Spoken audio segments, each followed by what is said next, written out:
Bismillahirrahmanirrahim. Assalamualaikum warahmatullahi wabarakatuh. Alhamdulillah, kita bertemu kembali pada pelajaran Akidah Akhlak di hari Senin. InsyaAllah kita akan melanjutkan materi kita, yaitu tentang adab berdoa. Ada yang ingat tidak tentang adab berdoa? Materi ini sudah pernah disampaikan oleh Ustadz Ikhwani dulu di radio kalau Ustadz tidak salah ya. Jadi insyaAllah kita hari ini kita hanya mengulang kembali materi yang ada di buku, dan ini merupakan materi terakhir dari pelajaran kita Akidah Akhlak. Baik, anak-anak Ustadz, kita baca yang disampaikan di buku. Adab berdoa. Doa artinya permohonan kepada Allah. Rasulullah SAW mengatakan bahwa doa adalah inti dari semua ibadah. Doa merupakan satu cara untuk mendekatkan diri kita kepada Allah Ta'ala. Untuk semua tujuan atau perbuatan baik yang ingin kita lakukan, hendaknya kita memohon kepada Allah. Niscaya Allah akan mengabulkan. Allah Subhanahu wa Ta'ala berfirman, Ud'uni astajib lakum. Berdoalah kamu kepadaku, niscaya akan aku kabulkan. Ya. Jadi jangan sungkan-sungkan untuk berdoa kepada Allah, apalagi merasa bosan ya.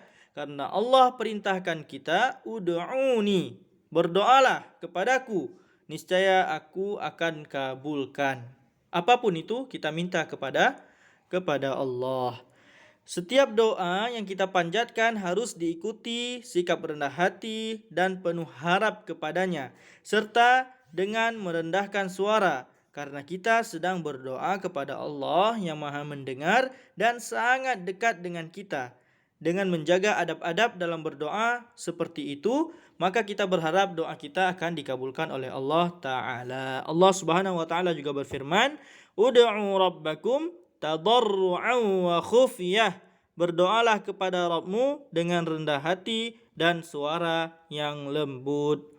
Adapun adab-adab doa yang disebutkan di buku, yaitu yang pertama, suci lahir dan batin. Ketika berdoa, hendaknya badan, pakaian kita dalam keadaan yang suci. Dan sebaiknya kita itu ketika berdoa menghadap ke kiblat, menghadap ke arah kiblat.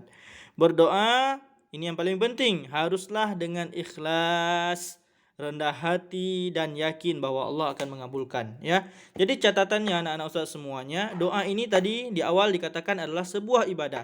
Sedangkan yang sudah kita ketahui bahwa ibadah itu harus memenuhi syarat, yaitu ikhlas kepada Allah dan harus mengikuti contoh Rasulullah. Jadi kita pertama-tama ketika berdoa harus ikhlas lillahi ta'ala ya, berharap kepada Allah. Dan kita harus mengikuti contoh yang telah diajarkan oleh Rasulullah. Harus rendah hati, tidak teriak-teriak ya, dan hal-hal yang lain yang akan dijelaskan berikutnya. Kedua, tidak disertai perbuatan yang dilarang syariat. Ya, ini dia yang Ustaz maksud tadi ya. Berdoa tidak boleh disertai dengan hal-hal yang berbau kesyirikan, seperti memohon kepada makhluk, berdoa di kuburan tertentu yang dianggap keramat, disertai membakar kemenyan. Ya, ini tidak boleh ya.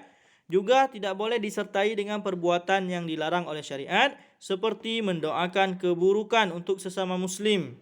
Perbuatan syirik menyebabkan doa seseorang tidak dikabulkan oleh Allah Azza wa Jal. Ya, jadi misalnya kita ini berdoanya kepada makhluk, memohonnya kepada makhluk tentang perkara-perkara yang memang dia itu tidak bisa melakukannya. Ini tidak boleh ya. Tapi kalau kita minta tolong, misalnya kita bilang sama adik kita ya, si Said bilang sama Syakir, Syakir, tolong ambil air untuk Said. Nah, ini enggak masalah karena si Syakir bisa ambil air, ya kan? Tapi kalau misalnya kita berdoa yang itu adalah hak Allah kepada makhluk, itu tidak boleh ya.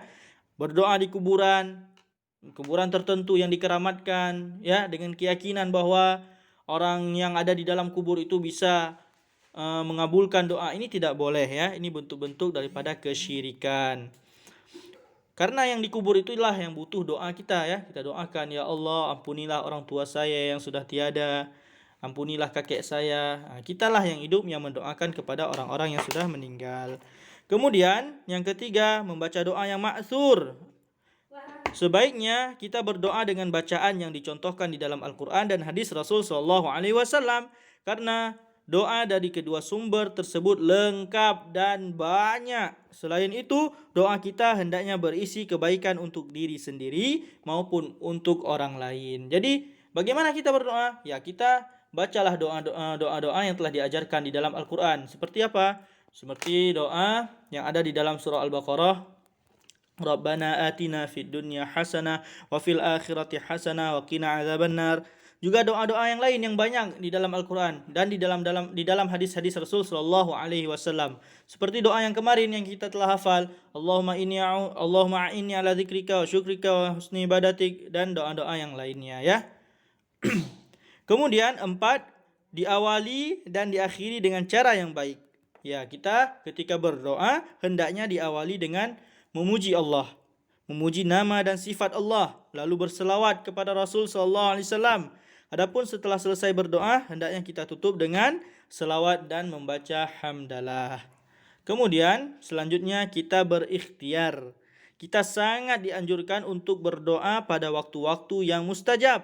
Apa itu? Seperti saat sujud, kita berdoa di tengah malam, dan selesai salat fardu kita berdoa. Tidak hanya itu, setiap doa kita harus diikuti dengan ikhtiar, yaitu usaha ya. Doa dan ikhtiar harus dikerjakan seiring dan sejalan. Setiap kali kamu berusaha melakukan sesuatu, maka ikutilah doa itu dengan usaha ya. Karena tanpa doa, usaha apa saja yang kamu lakukan tidak akan mendapatkan keberkahan dari Allah. Begitu juga kita hanya berdoa saja ya, tapi tidak pernah berusaha, maka ini juga tidak benar, karena agama Islam itu adalah agama yang pertengahan. Kita berdoa lalu kita berusaha, insyaallah Allah akan kabulkan apa yang kita inginkan.